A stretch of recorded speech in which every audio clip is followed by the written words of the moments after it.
For years, our politicians have allowed other countries to steal our jobs, punish our workers, and target American industry and American agriculture. La mañana en Burlington, Iowa, comenzó como cualquier otra. El aire frío del amanecer se colaba por las calles vacías, mientras los trabajadores llegaban a la planta de CNH Industrial. No había sirenas, no había noticias, solo sobres silenciosos, esperando ser entregados. Ninguno de ellos sabía que esa mañana marcaría el fin de una era. Sin previo aviso, 350 trabajadores se encontraban frente a una carta que les cambiaba la vida. Era una carta que ponía fin a generaciones de trabajo, a la estabilidad que sus familias habían conocido. La fábrica, que había alimentado a estas familias por décadas, cerraba sus puertas sin una conferencia de prensa, sin un comunicado formal. Solo un simple documento que les decía que ya no necesitaban de ellos. La ciudad entera se tambaleó.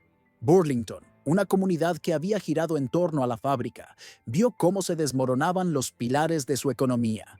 Las escuelas, las calles, los empleos. Todo dependía de esa industria. Los efectos fueron inmediatos.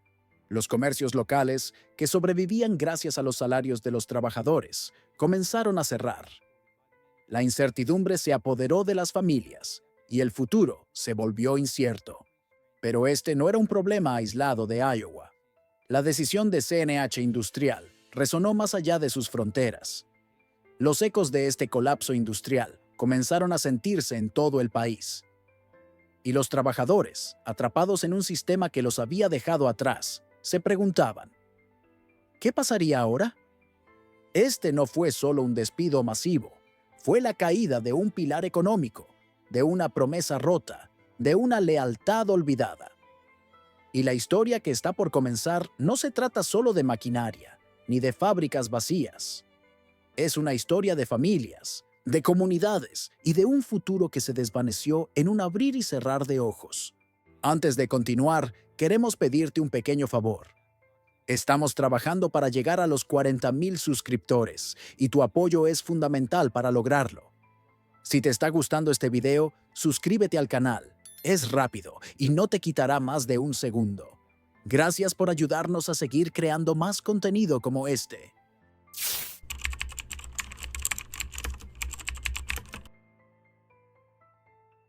En las afueras de Burlington, el concesionario de L.L. Ketchum estaba en silencio. Durante años había representado a CNH Industrial, pero ahora, con el cierre de la fábrica y la falta de soporte de la empresa, estaba atrapada. Los contratos de franquicia le impedían vender otras marcas o liquidar su inventario. A medida que los agricultores llamaban, L.L. se encontraba sin respuestas. Marcus Johnson, que había invertido más de $600,000 en nuevos equipos, se veía con máquinas detenidas por la falta de piezas. Sara Martínez, una agricultora de soja, no podía cosechar por la espera de una válvula hidráulica. Cada día que pasaba, el costo aumentaba. Los agricultores no solo perdían dinero, sino también tiempo, lo que ponía en peligro su temporada de cosechas. Estos revendedores no solo vendían máquinas, eran el sostén de la comunidad agrícola. Proporcionaban reparaciones urgentes, piezas de repuesto en tiempos de crisis. Pero ahora, sin poder obtener piezas de CNH, se veían impotentes ante las demandas de los agricultores. La respuesta llegó rápidamente de la competencia. John Deere, Kubota y otros empezaron a ofrecer alternativas. Tomando ventaja de la situación, los agricultores, tradicionalmente leales a CNH, comenzaron a ver nuevas opciones. La rebelión no solo fue económica, sino también emocional. La confianza se rompió, y con ella, la lealtad. En el corazón de las comunidades rurales, la idea de un cambio comenzó a crecer. Mientras CNH se desmoronaba, nuevas oportunidades florecían. La rebelión de los agricultores y distribuidores estaba en marcha.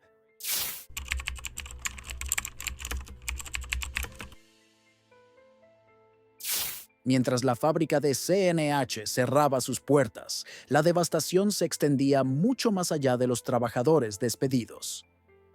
El impacto alcanzó a una red de pequeñas empresas que dependían de esa gran industria para sobrevivir. Precision Hydraulics, en Mooney, Indiana, una empresa que había fabricado piezas para CNH durante 38 años, vio cómo el 70% de sus pedidos desaparecían de la noche a la mañana. La planta se quedó quieta, las máquinas apagadas. La crisis de CNH había paralizado todo un ecosistema. La cadena de suministros agrícola estaba compuesta por miles de trabajadores que no solo construían maquinaria, sino que también mantenían la vida en el campo. Cuando una pieza se fabricaba en un taller local o se entregaba a un agricultor en su ciudad, afectaba a muchos más: camioneros, soldadores, trabajadores de fábricas. Cuando CNH cerró, se perdieron estos trabajos y, con ellos, la estabilidad de toda una región. Los efectos fueron rápidos y letales. Los hogares se quedaron sin ingresos, los negocios cerraron y la comunidad comenzó a desmoronarse. Las ciudades de Iowa, Indiana y otras áreas rurales vieron caer el valor de la propiedad, ya que las empresas que dependían de los fabricantes cerraron. Los impuestos municipales disminuyeron, las escuelas comenzaron a enfrentar bajas en las inscripciones y la demanda de asistencia social aumentó. Lo que había sido una región próspera se sumió en la incertidumbre económica. Mientras tanto, CNH había decidido trasladar sus operaciones a Brasil, donde la mano de obra era más barata. Pero la transición no fue fácil. La experiencia y el conocimiento acumulado en EU no se podían replicar de inmediato y las operaciones se vieron interrumpidas. En las sombras de este caos, John Deere y Kubota vieron una oportunidad para reconstruir lo que CNH había destruido.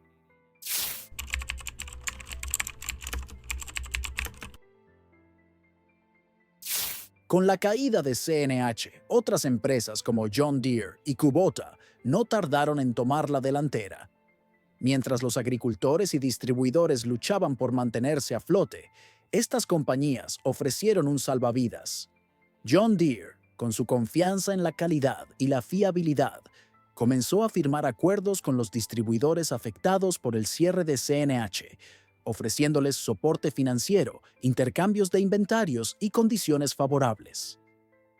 El mensaje era claro: estaban aquí para reemplazar a CNH, no solo como competidores, sino como una alternativa confiable. Kubota, por su parte, aprovechó el vacío dejado por CNH al presentar su Iniciativa Naranja Abierta. En lugar de seguir los estrictos contratos de franquicia que habían dejado a los distribuidores atrapados, Kubota ofreció acceso completo a herramientas de reparación y piezas, algo que CNH había restringido. En cuestión de días, los concesionarios y agricultores comenzaron a cambiar de bando. El impacto fue inmediato.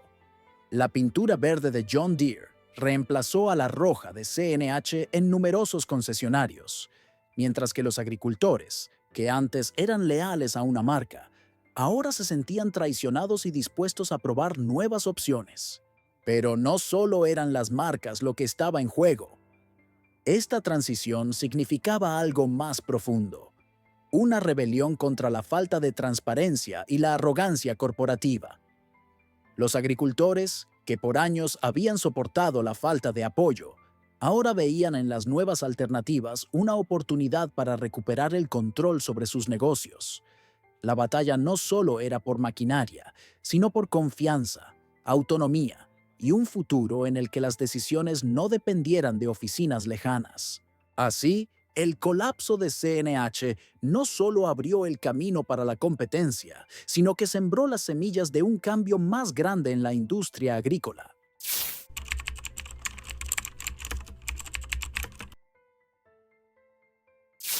Mientras los competidores tomaban ventaja en el mercado, los agricultores de todo el país comenzaron a ver algo más grande que simples alternativas de marca: una oportunidad para recuperar su autonomía. Ante la falta de piezas y el rechazo de las grandes corporaciones, muchos decidieron actuar por su cuenta. Fue entonces cuando nació una nueva forma de resistencia. En lugar de esperar reparaciones de CNH, los agricultores comenzaron a reparar sus propios tractores, utilizando piezas recicladas y manuales de reparación improvisados que se compartían en foros en línea y grupos de Facebook. Sarah Jenkins, una agricultora de soja y exingeniera, se convirtió en un símbolo de esta rebelión. Decidió transmitir en vivo el proceso de hackeo de su Tractor Case, mostrándole al mundo cómo evitar el bloqueo de software que CNH había impuesto. Su video se viralizó, alcanzando más de 27 millones de visitas. Si ellos no nos ayudan, nos ayudaremos entre nosotros, dijo con determinación en el video. Los comentarios y mensajes de apoyo no tardaron en llegar. Los agricultores, hasta entonces en silencio, comenzaron a compartir planos, diagnósticos de código y soluciones improvisadas. Lo que empezó como un simple acto de supervivencia se transformó rápidamente en un movimiento más grande. Las iglesias locales se convirtieron en centros de reparación y las iglesias en el Medio Oeste se convirtieron en laboratorios de innovación. En Tennessee, un agricultor logró convertir un cosechador de papas usando piezas de 3 fabricantes diferentes. La innovación se convirtió en necesidad. Los agricultores ya no solo luchaban por sobrevivir, sino por redefinir lo que significaba ser dueño de su propia maquinaria. Con el tiempo, lo que parecía un desorden de reparaciones improvisadas se transformó en una verdadera revolución comunitaria, donde la colaboración reemplazó a la dependencia corporativa.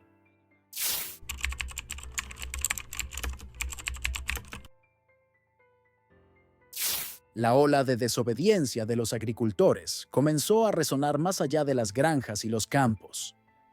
A medida que los agricultores reparaban sus tractores por su cuenta y compartían soluciones en línea, un movimiento comenzó a ganar fuerza: el derecho a reparar.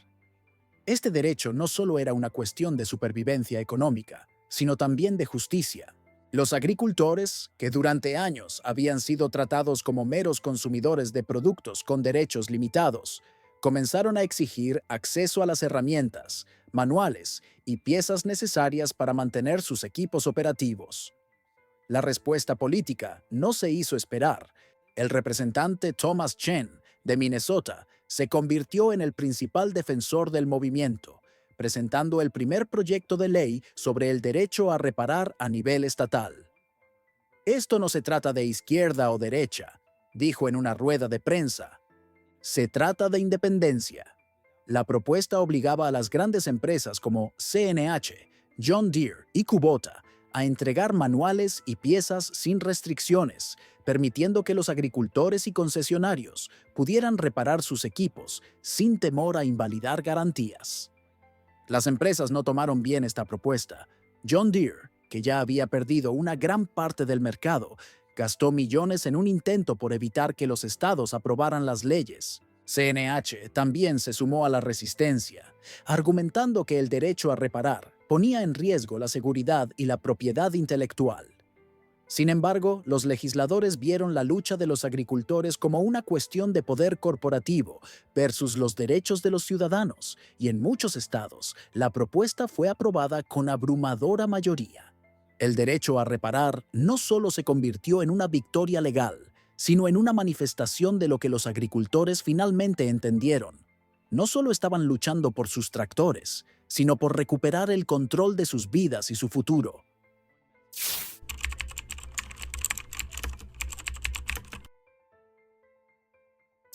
Cinco años después del colapso de CNH, el panorama agrícola de América había cambiado radicalmente. Las granjas, que alguna vez fueron dependientes de las grandes corporaciones, ahora se habían transformado en comunidades autónomas y resilientes. Los agricultores ya no solo dependían de las máquinas para producir, sino de las soluciones que ellos mismos habían creado. Con el derecho a reparar garantizado, las cooperativas de agricultores se multiplicaron, compartiendo maquinaria, conocimientos y recursos. Emma Rodríguez, una joven agricultora que había transformado la operación familiar, gestionaba ahora sus cultivos, utilizando herramientas de precisión, drones, sensores de suelo y modelos climáticos. Ya no se trata solo de maximizar el rendimiento, decía Emma, mientras ajustaba la humedad de sus cultivos con su tablet. es sobre adaptabilidad y sostenibilidad. El cambio no fue solo tecnológico, sino filosófico. Los agricultores ya no veían sus tierras como una mera producción de alimentos, sino como un ecosistema que debía ser cuidado y protegido. Richard Thompson, un agricultor tradicional, se unió a Emma.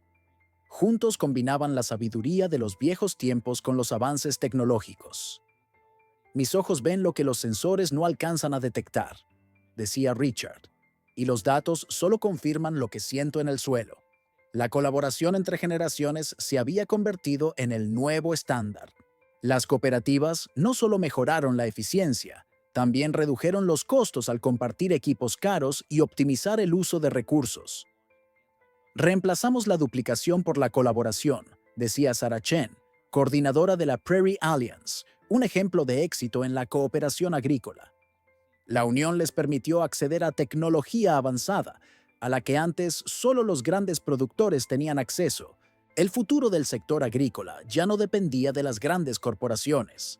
Ahora estaba en manos de las comunidades rurales, que, armadas con tecnología, conocimiento y cooperación, estaban reconstruyendo un sector más justo, sostenible y accesible para todos.